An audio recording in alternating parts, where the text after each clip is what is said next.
कसम पर अल्लाह कुरान में मखित दे अगई बदा दुआगान कोली या अल्लाह पदे मुल्क द हिंदुस्तान हमला वाला मुंग बदे इंदवान फौज मरगिरी गिरसू दखपल फौज मरगिरतिया न कहू। मैं कुरान की कसम खाकर कहता हूँ कि अगर हिंदुस्तान की सेना ने पाकिस्तान पर हमला किया तो हम उनका यानी भारत का साथ देंगे। इस एक लाइन ने पूरे पाकिस्तान को हिला कर रख दिया है।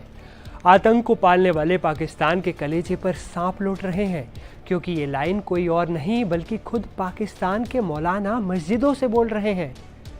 खैबर पख्तूनख्वा की एक मस्जिद के मौलाना मोहम्मद रंगीला ने पाकिस्तानी सरकार और सेना पर जमकर भड़ास निकाली। भारत से जंग की अफवाहें क्या उड़नी शुरू हुई, पाकिस्तान की मस्जिदों के लाउड स्पीकर जैसे अपनी ही सरकार से आज़ादी का नया सुर अलापने लगे। अब आते हैं कहानी के असली क्लाइमैक्स पर। खैबर पख्तूनख्वा की एक मस्जिद के मौलाना मोहम्मद रंगीला ने कुरान हाथ में लेकर ऐलान ठोक दिया कि कसम है कुरान की, अगर भारत हमला करता है तो हम भारतीय सेना के साथ खड़े होंगे। आप खुद सुनिए उनका बयान। कसम पर अल्लाह कुरान में मखित दे अगई बदा दुआगान कोली या अल्लाह पदे मुल्क द हिंदुस्तान हमला वाला मुंग बदे इंदवान फौज मरगिरी गिरसू दखपल फौज मरगिरतिया न कहू। दुमरा जुल्मु नशी दा कुरान में का मखित को दरोग वर के वाम मां के बेईमान। भाई साहब, मौलाना जी के इस बयान ने तो पाक फौज के खेमे में भूकंप हिला दिया। आपको बता दें कि खैबर पख्तूनख्वा वही इलाका है जहां तहरीक-ए-तालिबान का डंका बजता है। एक वक्त था जब यहां पाकिस्तान की फौज ने जनता को जीने नहीं दिया था। यही वजह है कि अब यहां के लोग पाकिस्तानी फौज को नहीं बल्कि भारतीय सेना को सलाम ठोकने की बात करते हैं। बलूचिस्तान की तरह यहाँ भी एक वक्त पर लोग गायब हो जाते थे और किसी को पता भी नहीं चलता था, लेकिन अब आवाज़ें बुलंद हो रही हैं। साफ साफ कहा जा रहा है कि जिन्ना साहब का पाकिस्तान अब अंदर से ही दरकने लगा है। तो ये तो बात हुई खैबर पख्तूनख्वा की मस्जिद की।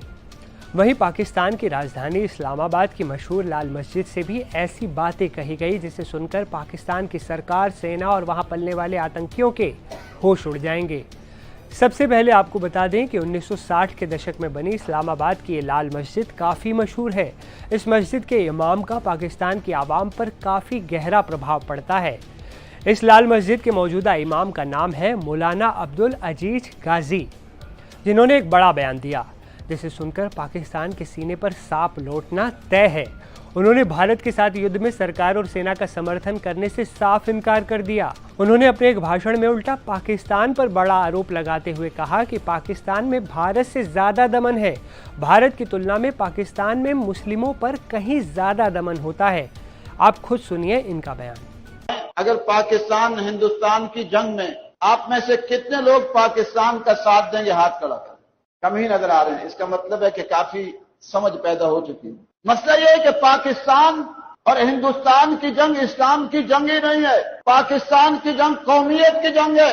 और आप सल्लल्लाहु अलैहि वसल्लम ने फरमाया, किसी ने पूछा कि एक शख्स कौमियत के लिए लड़ता है, शुजाअत के लिए लड़ता है और गैरत के लिए लड़ता है, तो कौन अल्लाह के रास्ते में है? तो आपने उसका उसूल और ज़ाब्ता बताया, मन क़ातला लितकून कलिमतुल्लाहि हियल उलिया। फरमाया वो अल्लाह के रास्ते में जो इसलिए जिहाद करता है, क़िताल करता है कि अल्लाह का दीन सरबुलंद हो जाए। आज पाकिस्तान में जो कुफरिया निज़ाम है, जो जालिमाना निज़ाम है और जो फिस्क व फुजूर है, वो हिंदुस्तान से ज्यादा बढ़कर, हिंदुस्तान में इतना जुल्म नहीं है जितना पाकिस्तान में जुल्म है कि लाल मस्जिद जैसा अलमनाक सानहा हिंदुस्तान में हुआ।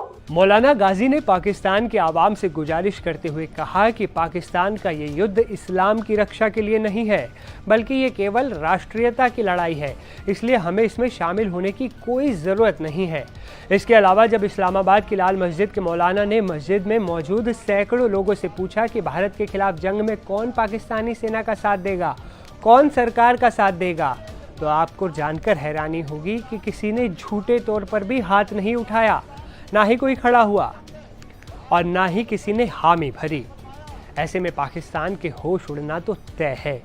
आपकी इस खबर पर क्या राय है, नीचे कमेंट्स में बताएं। इस वीडियो में फ़िलहाल इतना ही, मिलेंगे एक नए वीडियो में, तब तक के लिए नमस्ते।